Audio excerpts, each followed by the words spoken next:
decir, va a ser más frecuente en mujeres. Sin embargo, cuando estas entran a la menopausia, la prevalencia va a ser la misma, es decir, 1 y 1. Va a ser la cuarta causa de morbilidad en la mujer mayor de 60 años y la octava en el hombre. Como podemos ver en las imágenes, va a ser más frecuente una osteoartrosis de rodilla y de mano en mujeres. Sin embargo, en los hombres va a ser más común el de cadera. Las articulaciones que van a estar afectadas van a ser aquellas que van a cargar peso o van a tener pues traumatismos recurrentes.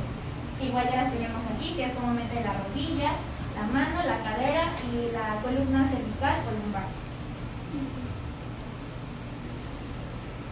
Y va a ser la primera causa de reemplazo articular.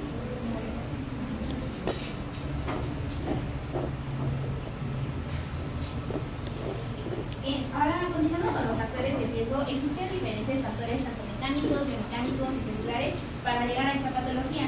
Una de las que primero hay que hablar, y ya mencioné mi compañera, es la edad. Después de los 50 años hay mayor riesgo de presentar osteoartrosis. No se sabe muy bien con exactitud cómo es posible, cómo es que a mayor edad se presenta mayor riesgo, pero algunas causas podría ser que una laxitud articular o ya sea un bajo funcionalidad de la propiocepción provocan que tengas como menor funcionamiento de las articulaciones y por ende lleguen a las lesiones. Como tal, también podemos hablar de la genética. Como tal no se comprende del todo, pero hay que destacar que tanto el 30% de presentar osteoartrosis tiene que ver con la genética. Algunos de los principales que hay que destacar, lo voy a escribir también aquí para que lo vean, es el SMAT3. Como tal pues es como un mediador que como tal participa en la homeostasis articular y llega a ser afectado. Otro que podría estar afectado sería el ADAMTS. Como tal es como parte que ayuda a degradar pues los proteoglucanos. Sí, la verdad. Es para que vean la parte de la genética, los proteoglucanos, que obviamente van a afectar el cartílago articular como tal. También están los ácidos ribonucleicos. Como tal no es un factor de diagnóstico para la osteoartritis, pero según leí dicen que este ácido llega a alterarse cuando un paciente tiene osteoartrosis y resulta normal cuando un paciente no tiene osteoartrosis, entonces ahí se genera el cambio. Y también hay otras asociaciones, ya sea la OL1A1 y la GDF5. Estas como tal son algunas estos genes llegan como a alterarse tanto en la osteoartritis como en la displasia de cadera, que también como que vamos a mencionar, ya que puede ser un factor de riesgo. Otra cosa que podemos destacar sería los traumatismos. Como dijo mi compañera, la osteoartrosis en un traumatismo se llama osteoartrosis postraumática y como tal la rodilla es la más afectada. Ya sea que obviamente un rompimiento del ligamento cruzado anterior y llega a haber como diferentes complicaciones, ya sea daño en el cartílago, en el hueso subcondral y ruptura de los demás ligamentos, pues a mayor lesión va a hacer que más rápido presentes osteoartrosis.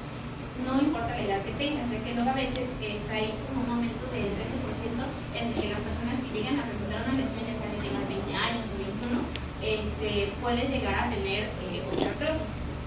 También está el sexo femenino. Esto tiene que ver mucho con el estatus hormonal, ya que obviamente las mujeres tenemos mayor porcentaje de grasa corporal, además de que nosotros consumimos mayor leptina. Entonces, este tipo de factores hace que nosotros lleguemos como mayor, o sea, como que más rápido a presentar la osteoartrosis o la osteoartritis. En la parte de la obesidad, esto sí tiene mucho que ver, porque obviamente aumenta la carga para tus rodillas y para tu cadera y obviamente tiene mayor soporte, lo que hace que sea como mayor desgaste.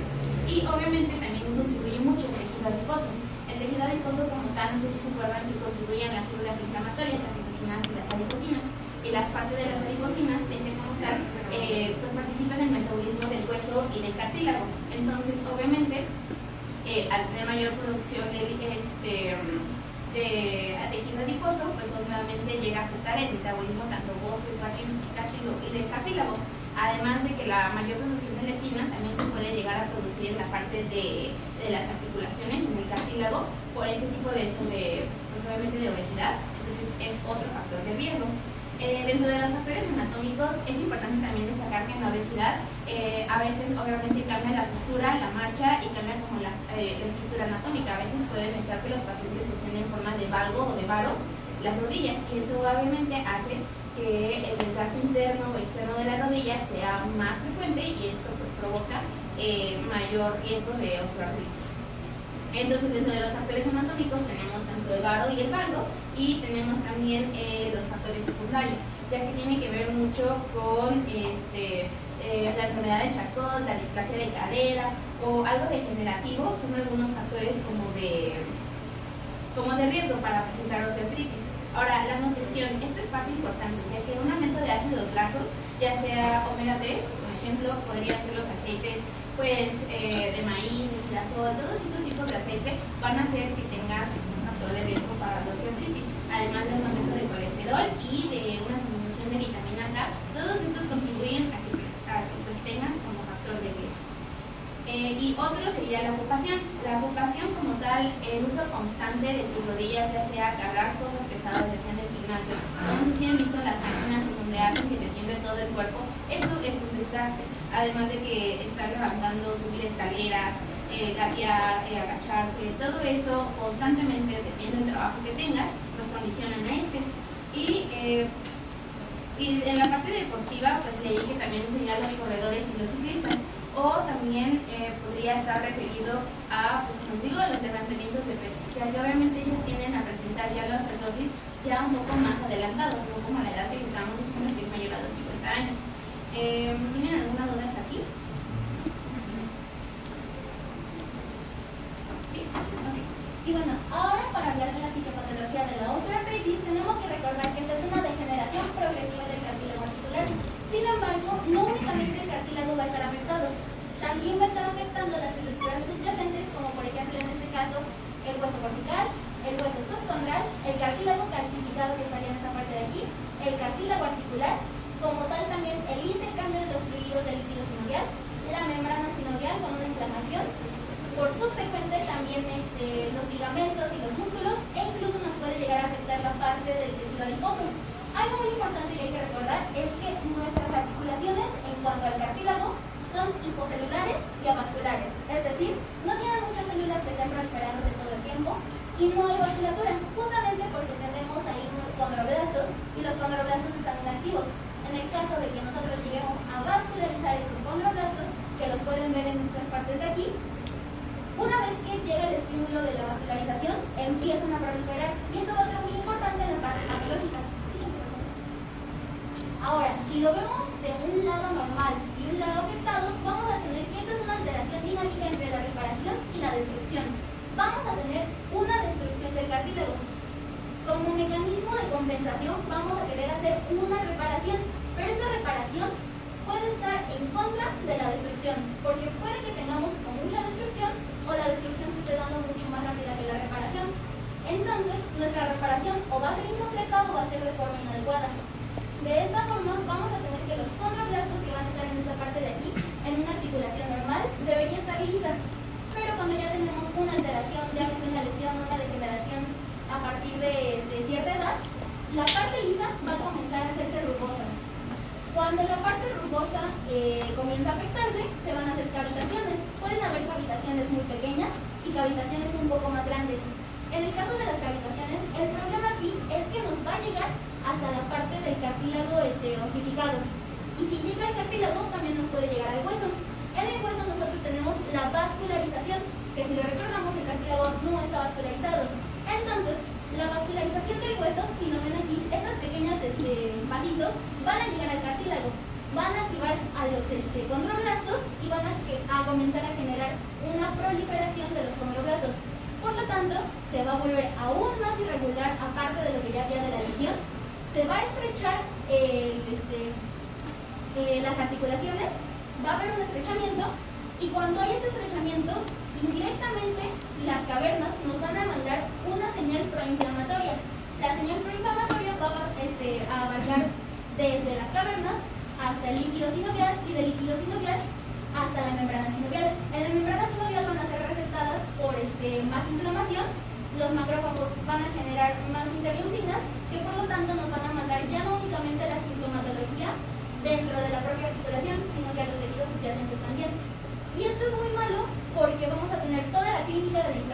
y del dolor. Lo importante aquí es que si ya se generó un agujerito hacia abajo, se está generando entonces una caverna dentro del hueso. Y en este momento todo el líquido que está aquí puede entrar y generar un quiste subcondral. Esto lo podemos ver más adelante en las radiografías. También, como se está proliferando mucho el hueso y mucho el cartílago, vamos a ver la esclerosis. Igualmente lo vamos a ver en los signos radiográficos. Y si el cartílago está dañado, se está destruyendo y reparando al mismo tiempo, en algún momento los huesos pueden pegar. Cuando pegan, hay como un raspado, y el producto de degradación de ese raspado se va a acumular y nos van a generar los osteopitos.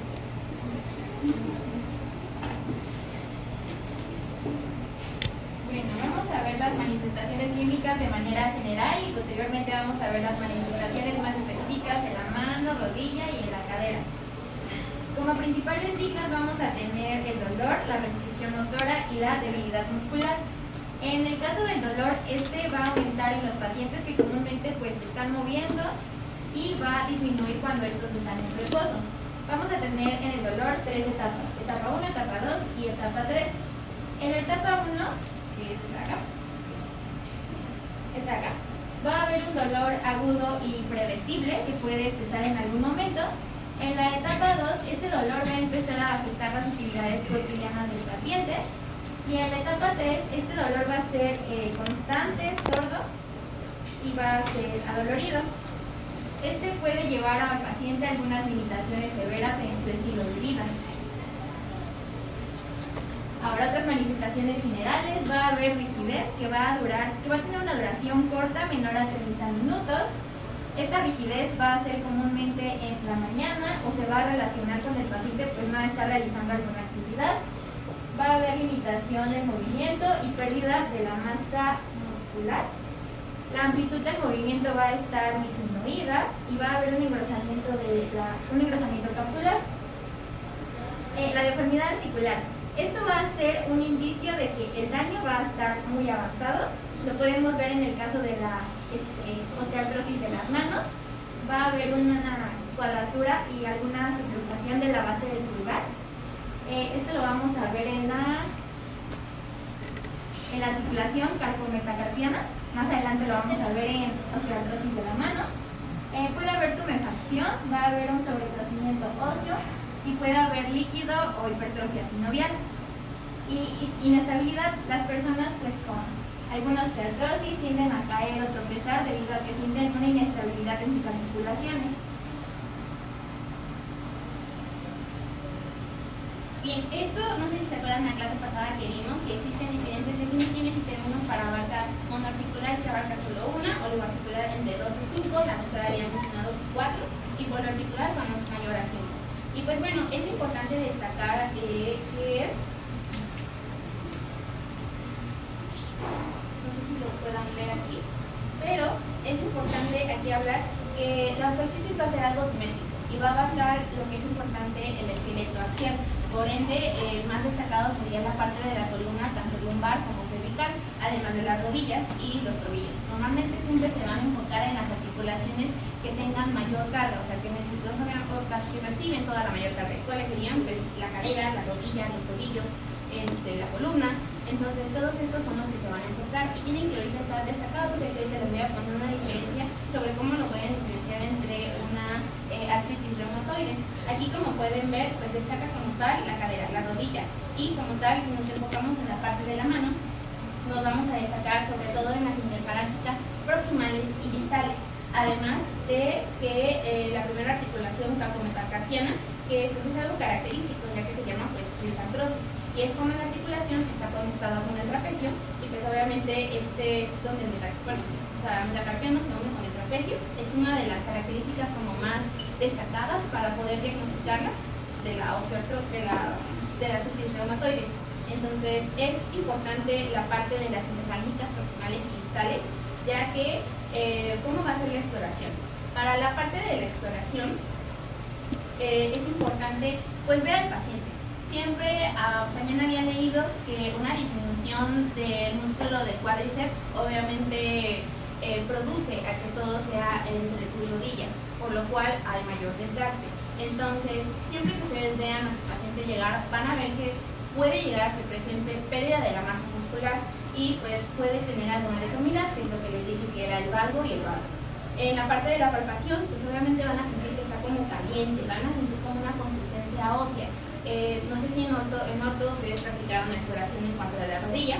Se siente como hay una falta de movilidad, o sea, los músculos hay un rango de movimiento reducido más que nada y hay una sensibilidad prearticular, o sea, al paciente le duele, hasta luego a veces puede estar como inflamada. Y el rango de movimiento, como les digo, les había enseñado una tabla sobre los tipos de rango de movimiento que abarca tanto la cadera, tanto las rodillas, tanto la mano. Y obviamente cuando tú realizas la exploración que nos enseñó la doctora, pues previamente puede estar disminuida. Entonces ahí tú pasas como en la exploración pasiva y pues en la exploración pasiva pues el paciente te va a decir que esta es una parte donde duele. Y ahí hacemos como la exploración más destacada sobre en dónde exactamente le duele, en la parte de las manos, que es en la parte proximal y distal, o en la parte de la rodilla, que es en donde podemos como tratar de mover la rodilla.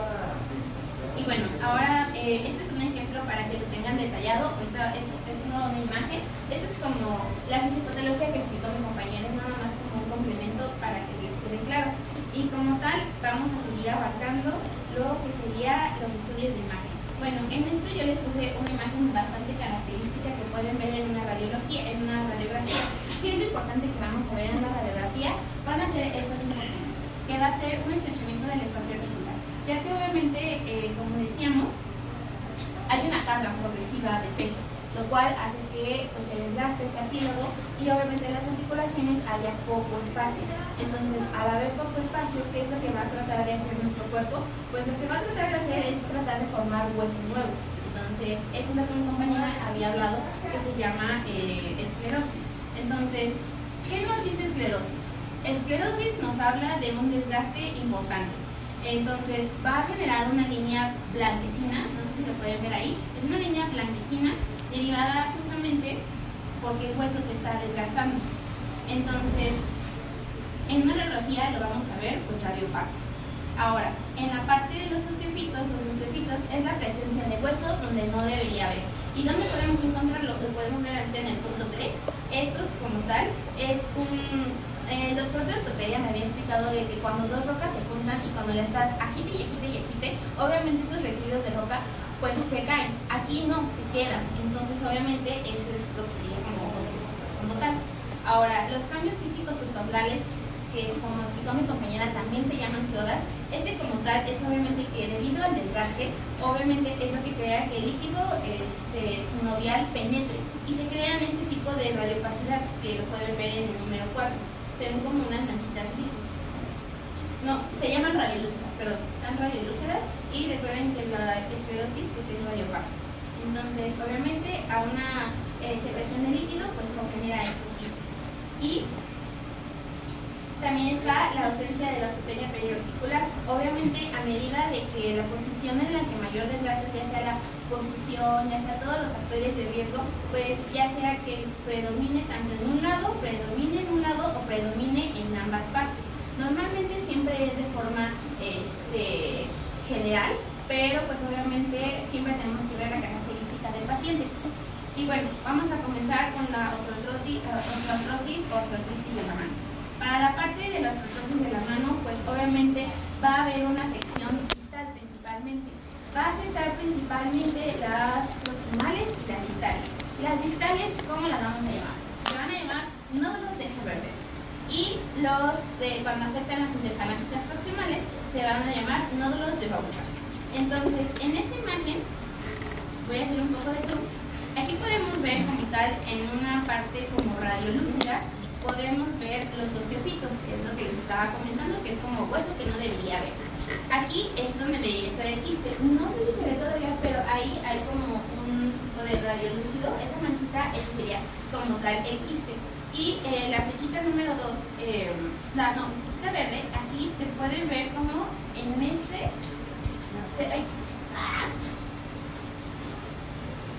bueno, en este puntito, aquí, vean cómo aquí está radiopaco. Ahí podemos ver cómo se ven los osteofitos, o sea, el desgaste importante que genera esta articulación. Y aquí podemos ver como tal que lo destacado, esto sería la parte metacarpal. pues la unión entre el trapecio y el metacarpo. Esto es como la más característica para pues decir como tal una osteoartrosis. Y como tal siempre tienen que abarcar la parte distal. Siempre en una artritis reumatoide, ahorita lo vamos a ver más adelante, destaca más que nada las partes como más alejadas, no distales. Digo, más cercanas, no distales. Para la parte de los estudios de imagen, pues tenemos aquí varias. Vamos a ir con la primera.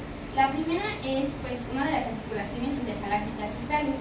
Y ustedes, ¿alguien me puede describir qué es lo que...? Bueno, en todo esto hay una progresión. Tanto en la primera como en la cuarta pueden ver como una progresión de cómo está el desgaste articular. Tanto en la primera imagen como pueden ver que todavía hay un espacio. Y ya en la cuarta pues pueden ver que aquí se está juntando.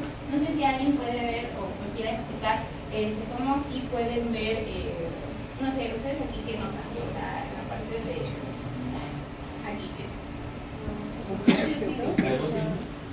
serían los osteopitos, lo que les digo que es la roca que se está desgastando, pues eso que no debería ver, se tiene que ver siempre radiolúcido.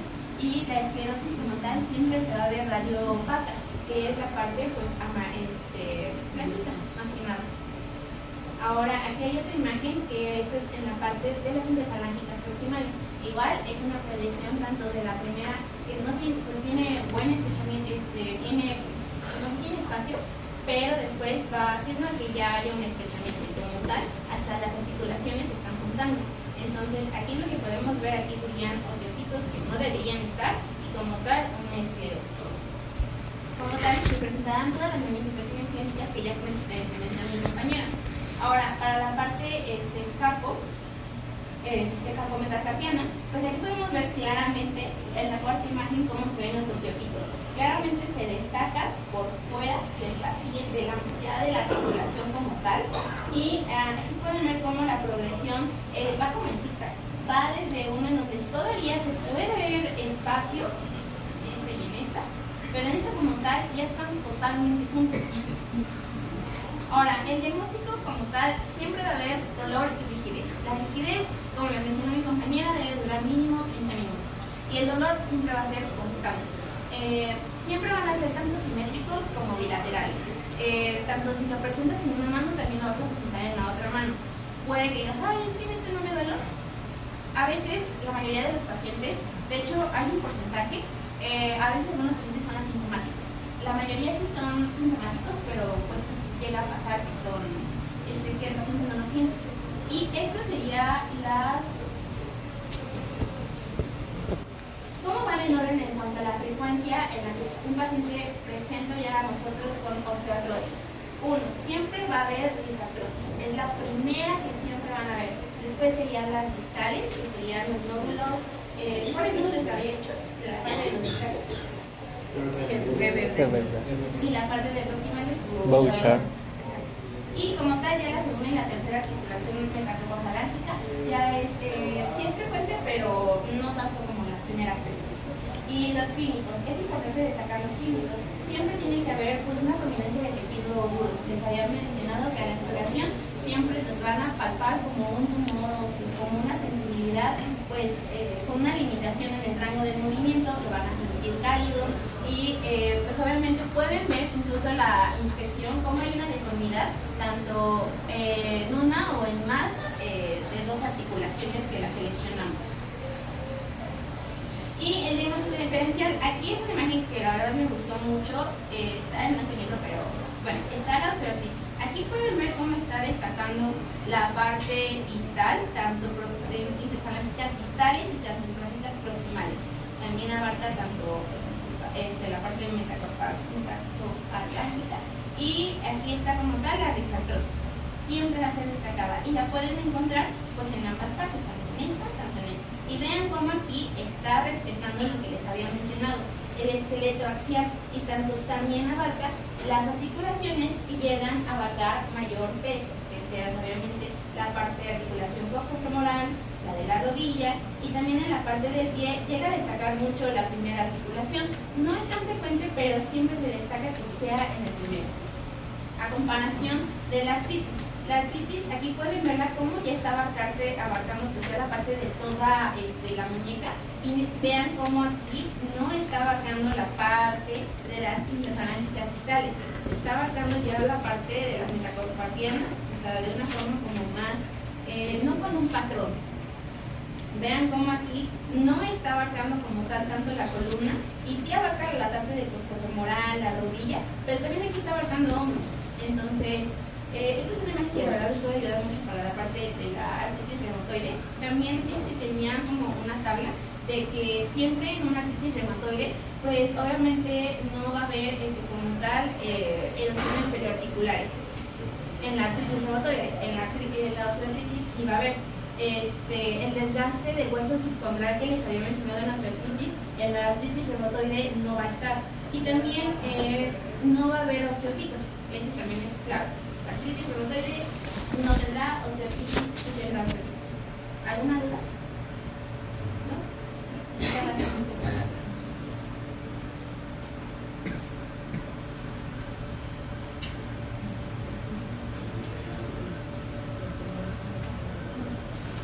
Ok, vamos a continuar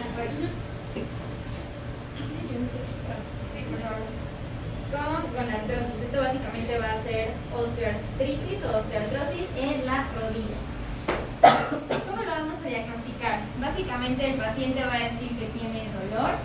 Algo que lo diferencia de las demás tipos de osteoartritis es que va a haber crepitación del movimiento, va a haber rigidez, va a haber limitación funcional, va a haber formación hipertrófica ósea, es decir, los osteomitos que ya nos comentaron, va a haber hipersensibilidad y va a haber inestabilidad articular que puede ocasionar caídas o que el paciente se sienta cierta inestabilidad en su rodilla. Como ya lo mencioné, va a provocar dolor y rigidez. Generalmente suele ser bilateral, sin embargo puede que un lado esté más afectado que el otro. ¿Qué articulaciones van a estar afectadas? Pues comúnmente va a estar afectada la articulación patelofemoral y la articulación tibiofemoral medial, que es la que en bibliografías leí que es la que carga más peso y la que más se ve afectada. Y también puede estar afectada la articulación tibiofemoral lateral, pero esta es más rara en comparación de las otras. Aquí les puse una imagen, como ya les comenté. Esta va a ser la más rara, esta va a ser la más común, porque bueno, al menos yo leí que es la que carga más peso. Y también tenemos la patelofemoral. Como ya vimos, va a haber 3 compartimientos que pueden estar afectados. La radiografía que vamos a solicitar como médicos generales va a ser AP lateral, radiografía AP y lateral. Hay otras variaciones, sin embargo, como ya nos mencionó la doctora, a nosotros nos importa pues básicamente AP y lateral, y pues quien carga es como lo indicado. En el caso de la articulación patelofemoral, lo más común es que el paciente sienta dolor cuando se sienta. O sea, al sentarse, entonces el paciente va a referir que tiene dolor. Aquí. ¿Qué es que la vamos a utilizar para evaluar qué tan avanzada está esta gonartrosis? Vamos a utilizar la escala de Kerrigan-Lawrence. Esta la vamos a dividir en 4 estadios. Aquí tenemos el estadio 1, que es básicamente, bueno, primero tenemos el estadio 0, que es una rodilla normal. Posteriormente tenemos el grado 1, que se conoce como dudoso. Esto va a tener estrechamiento del espacio articular muy leve, como podemos ver aquí. Y puede que haya posibles osteofitos. En el caso de esta imagen, pues no los logramos ver, pero igual se conoce como 1 porque estamos dudando si es o no. En el grado 2 vamos a ver que es una gonartrosis leve, va a haber posibles osteofitos y posible disminución del espacio articular. Aquí lo podemos ver como aquí hay más espacio y aquí va disminuyendo.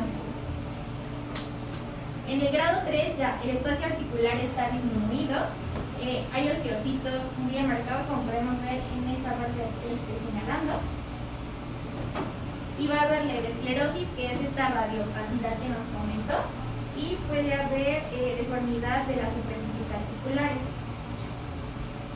En el grado 4, que es ya una gonartrosis grave, va a estar muy marcado la disminución del espacio articular, va a haber abundantes osteofitos, como lo podemos ver pues en toda esta parte. Va a haber esclerosis grave, como ya vimos, se va a ver radiopaga y va a haber una deformación de la superficie articular. Aquí se las puse como que más, pues sí, como más descriptiva para que pues la puedan leer. Pero es lo mismo que ya les comenté, solo que en esta vienen las imágenes y aquí viene pues la descripción de cada grado. Y aquí pues les puse unos ejemplos, no vean cuáles, bueno ya bien.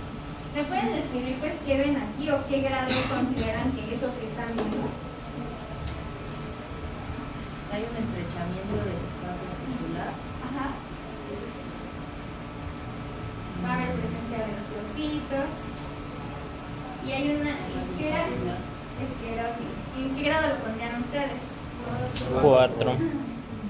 Igual esta frente se extirpa de la femoral. Mira, nada más ahí en la radiografía siempre acostúmbrense a escribir los compartimentos, y eso es para todas las radiografías. O sea, hallazgo que tú estés encontrando, lo comentas, reducción de espacio articular, con esclerosis subcontraria importante, puedes mencionar tu escala, una reducción grado 2, 3, 4, predomina el compartimento medial, lateral, o cuando es en los tres, ponemos para el compartimento. ¿Ves?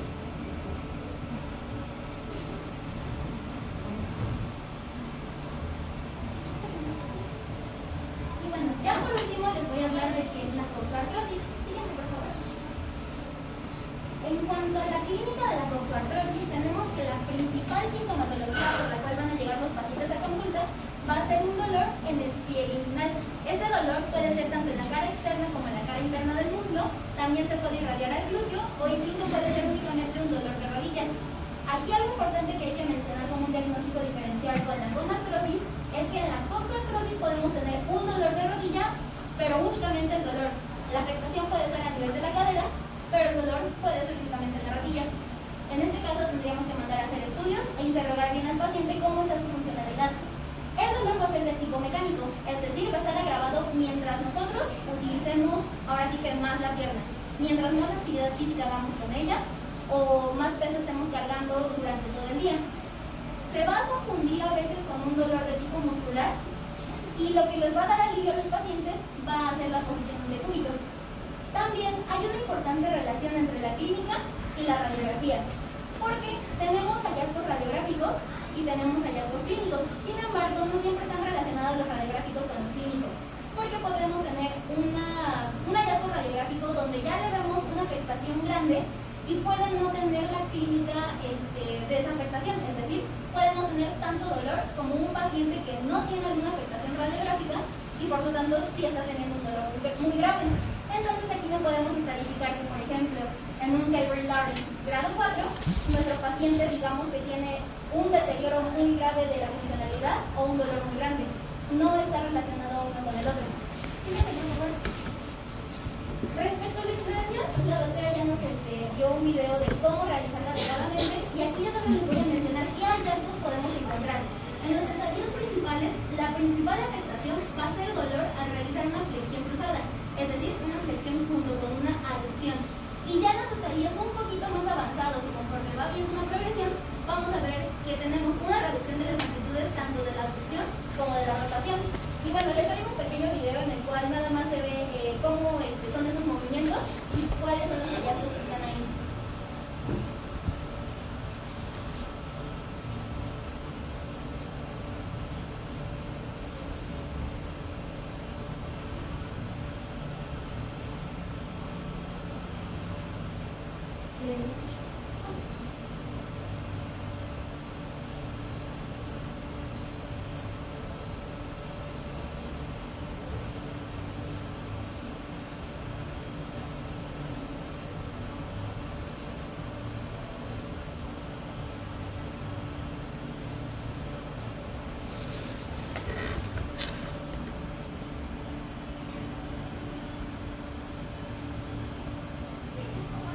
Y bueno, esto nada más era como recordatorio para que vieran cuáles eran los movimientos y cuáles son los hallazgos que podemos encontrar en ellos.